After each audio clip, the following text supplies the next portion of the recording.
European Union nakipagkita sa opisyal ng grupong Hezbollah at puwersa ng Israel. Lubusan ng nabuwag ang estruktura ng mga Hamas sa northern ng Gaza. Ito ay kasabay ng pagkakakitil sa isang Hamas battalion commander sa kanilang isinagawang latest na airstrike laban sa Palestina. Mga kabalitaan, ang kabuuang impormasyon ang siyang ating ilalahad sa video na ito.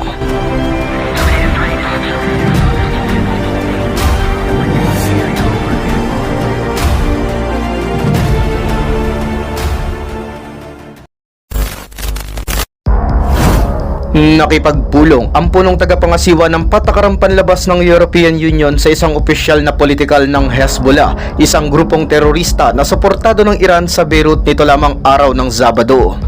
Ang nasabing pakikipag-usap ay bilang bahagi ng isang hakbang upang maiwasan ang Lebanon na lubusang madamay sa digmaan sa pagitan ng Israel at Hamas sa gitna ng tumitinding sagupaan sa hilagang hangganan ng Israel. Ayon sa ulat ng Lebanese media sa nasabi pa ring araw, si Joseph Borrell na siyang kasalukuyang foreign policy chief ng EU ay nakipag-usap sa pinuno ng parliamentary bloc ng Hezbollah na si Mohammad Raad. Ito ay kinumpirma din ng isang source mula naman mismo sa panig ng European Union at kasabay ng naganap na meeting ang halos katatapos lamang ng isinagawang pagpapaputok ng grupong Hezbollah ng ilang beses na mga barrage ng mga rocket laban sa isang military base ng Israel bilang tugon sa pagkakapatay sa isang mataas na opisyal ng Hamas sa isang hinihinalang pag-atake naman ng side ng Israel sa Kapitolyo ng Beirut noon lamang nakalipas na araw ng Martes. Pero bago nito, sa isang magkasamang press conference mas maaga noong Sabado kasama ang Foreign Minister ng Lebanon ay sinabi ni Borrell na lubos na kinakailangang maiwasan ang Lebanon na madamay sa isang regional na tunggalian. Aniya at dagdag pa nito na ipinapadala din niya ang mensaheng iyon para naman sa bansa ng Israel at ipinaaalalang wala umanong mananalo sa nagaganap na mga tunggalian. Ang pinakabinibigyang din dito ng opisyal ng European Union ay ang maiwasang lubusang ma-involve ang kabuuang bansa ng Lebanon sa nagaganap na giyera ng Israel laban sa mga Hamas na matatanda namang mas naging maigting at tumindi simula noong Oktubre 7 nang pasukin ng Hamas ang timog na hangganan ng lugar ng mga Hudyo. Subalit, ang ano pamang pagsusumikap na ito ng EU upang mailayo ang Lebanon sa nangyayaring digmaan ay tila nga ba medyo mas lumalabo pa sa ngayon. Ito ay kasabay ng pag-atake na itinuturo na kagagawa ng Israel na pumatay sa deputy leader ng Hamas sa balwarte ng Hezbollah na nooy nasa timog ng Beirut nitong ang nakalipas na Martes, kung kaya't ang pangyayaring ito ay nagpatindi sa takot ng mas malawak na sagupaan. Nito lang din Sabado ay sinabi ng Lebanese Terror Group na dahil sa insidente ay gumanti sila sa pamamagitan ng paglulunsad ng dose-dosenang rocket sa isang base sa hilaga ng Israel at sinundan pa ito ng ilang karagdagang pagpapaputok ng kanilang mga rockets. Sa kaugnay pa ring balita, sa naganap na press conference ay sinabi ni Rear Admiral Daniel Hagari, tagapagsalita ng Israel Defense Force, na nakumpleto na ng kanilang kasundaluhan ang pagbuwag sa istrukturang militar o military framework ng grupong Hamas na nasa hilagang bahagi ng Gaza Strip.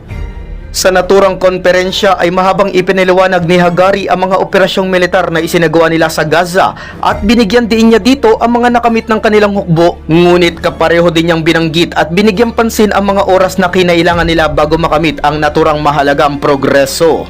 Sinabi pa ng tagapagsalita na wala umanong madaling paraan para sa paglaban sa terorismo na kung saan ay inihayag nga nito na halos abutin ng 3 buwan para lamang talunin o i-dismantled ang framework ng Hamas sa northern part ng Gaza. Magkagayon man ay sinabi din nito na kasabay ng kanilang pagbuwag sa istruktura ng kanilang mga kalaban ay patuloy silang magpapalalim ng tagumpay kasabay ng pagpapalakas pang lalo sa lahat ng mga harang at mga depensa na nasa iba't ibang bahagi ng kanilang mga border o mga hangganan. Pero bukod nga sa pag-usad ng Israel forces ay nagbababala pa rin naman si Hagari na kahit nga tinalo na nila ang Hamas sa hilagang Gaza ay malamang na magkakaroon pa rin ng paminsan-minsang pagpapaputok ng rocket patungo o laban sa Israel na magmumula pa rin sa mga lugar na kanilang tinukoy. Kasabay niyon ay inihayag din ni Hagari na matapos ang successful operation sa Northern Gaza ay kasalukuyan na ngayong nakatutok ang IDF sa pagbuwag pa rin sa mga Hamas na nasa gitna at timog namang bahagi ng lokasyon pa rin ng Palestina.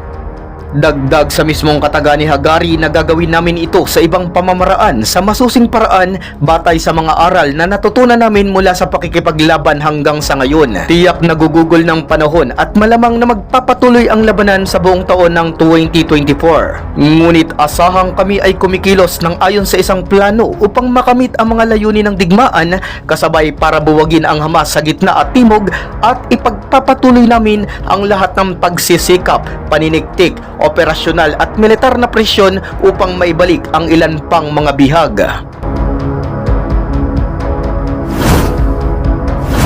Samantala, sa isa pang pinakahuling update ngayong araw sa kaugnay pa rin ng bakbakan sa Palestine ay inanunsyo ng IDF at Shin Bet na ang commander ng Nusayrat Batalyon ng Hamas na si Ismail Sarraj at ang kanyang deputy na nagngangalan namang si Ahmed Wahaba ay tuluyan nang nakitil sa isang Israeli airstrike ngayon lamang nagdaang gabi sa patungo pa rin ng Gaza Strip.